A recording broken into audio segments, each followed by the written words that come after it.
एक खास शख्सियत के साथ मुलाकात।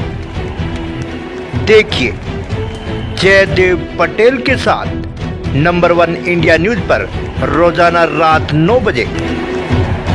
नमस्कार व्यूअर्स, मैं जयदेव पटेल और आप देख रहे हैं नंबर 1 इंडिया न्यूज। आपका एक बार फिर स्वागत है एक खास शख्सियत के साथ मुलाकात प्रोग्राम में। आज हम बात करेंगे पश्चिम बंगाल में लगभग 1 महीना होने को आ गया है नई सरकार बने हुए। ऐसे में इस बीच अभी तक जिस तरीके से लगातार टीएमसी जनताओं पर जो हमले हो रहे हैं, आखिर इसके क्या मायने और इसी के साथ-साथ में क्या अब जो भीड़ है वो तय करेगा देश का लोकतंत्र कैसा हो। इन्हीं तामों बात के हमारे साथ खास सामान है इंटेलिजेंस ब्यूरो आईबी के पूर्व डायरेक्टर यशवर्धन आजाद। यशवर्धन आजाद जी, आपका बहुत स्वागत है आज हमारे प्रोग्राम में। Thank you. जी, यशवर्धन आजाद जी, आपसे मेरा पहला सवाल है कि बंगाल में लगभग 1 महीने का समय होने आ चुका है नई सरकार का गठन हुए। ऐसे में अब तक लगातार जिस तरीके से खबरें सामने आ रही है टीएमसी नेताओं पर लगातार जो हमले दिखाई दे रहे हैं, इसको आप कैसे देखते हैं? तो ये दुर्भाग्य है हमारी राजनीति का कि इस तरह से जो बैलेट पे सफलता मिलती है वो एक हिंसा में परिणत हो जाती है। बल्कि प्रधानमंत्री ने जी ने भी कहा था कि ये इसमें बदले की राजनीति नहीं है, ये बदलाव की राजनीति होनी चाहिए। और जो कि बिल्कुल सही कहा था। लेकिन 2 दिन में 2 एमपीज पे जो अटैक हुआ उससे वहां के पुलिस के रोल पे प्रश्न चिन्ह हो चुका है। और इस तरह के जो अटैक्स हैं लोकल लेवल पे, ये बड़ा ही दुर्भाग्यवश है। हाँ, इतना जरूर है कि 2021 में भी ऐसी ही हिंसा टीएमसी के काडर्स द्वारा की गई थी और उसके कई केसेस भी रजिस्टर हुए थे और हाई कोर्ट द्वारा भी आदेश दिए गए थे। तो उसका बदला भी ये लिया जा रहा है एक तरह से। लेकिन अब ये बदले की राजनीति खत्म होनी चाहिए।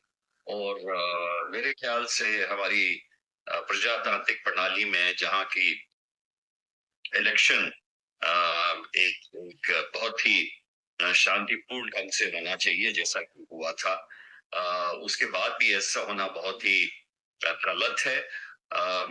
अमित शाह जी ने कहा था कि 1 महीने के लिए शायद सेंट्रल फोर्सेस रहेंगी, तो ये अपेक्षा की जाती थी कि ऐसी हिंसा नहीं होगी। मैं समझता हूँ कि सेंट्रल गवर्नमेंट द्वारा इसकी भर्त्सना करनी चाहिए और बीजेपी के जो नेतृत्व में लोग हैं इनको आगाह करना चाहिए कि ऐसी हिंसा सही नहीं है। जी, यशवर्धन आजाद जी, आपने कहा कहीं न कहीं ये जो घटनाएँ हैं वो पुलिसिंग की जो कार्यप्रणाली उस पर सवाल खड़े करती है।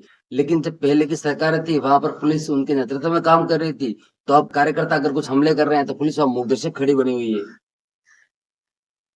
हाँ, इसलिए मैंने इस बात को बराबर कहा है और अभी भी ये लाजमी है कि लोगों की अपेक्षा होती है कि पुलिस किसी राज्य सरकार के कहे अनुसार तो कार्रवाई सही कानूनी तौर पे करे।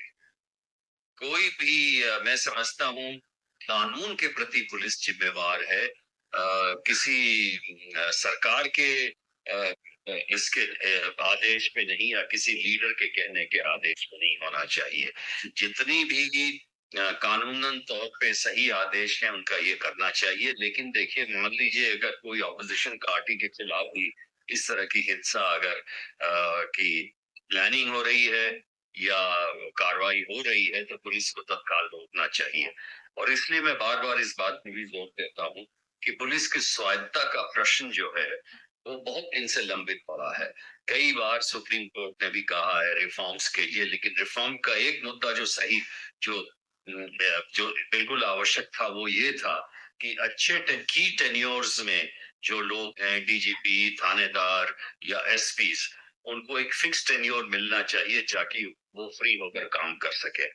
लेकिन दुर्भाग्य की बात है, ना तो उसके बारे में ऑपोजिशन बात करती है और ना रूलिंग पार्टी वाले बात करते हैं। तो मैं समझता हूँ कि पुलिस इसी तरह कठपुतली बन के राज्य सरकारों के अंदर कार्य करती रहेगी। जी, यशवंत आजाद जी, अक्सर हम देखते हैं चाहे बंगाल की हो या पूरे कोई और घटनाएं हम देखें, लगातार जिस भी कभी किसी पर हमला करना हो तो भीड़ को एक माध्यम बनाया जाता है।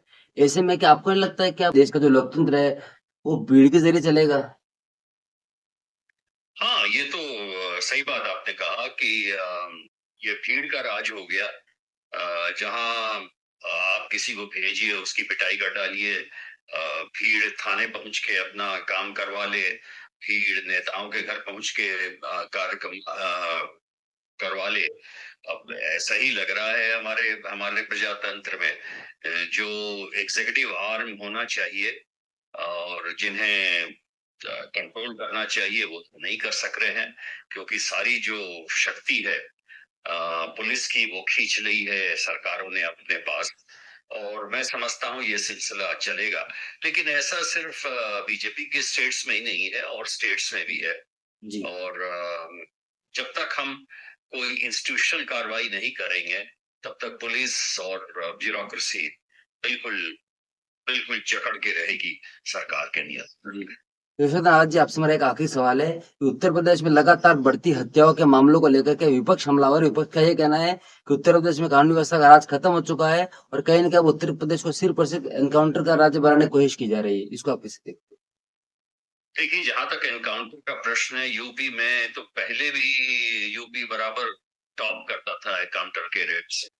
तो आज अगर हो रहा है तो कोई नई चीज नहीं है। मुलायम सिंह यादव जी के समय में भी एनकाउंटर में टॉप था मेरे ख्याल से।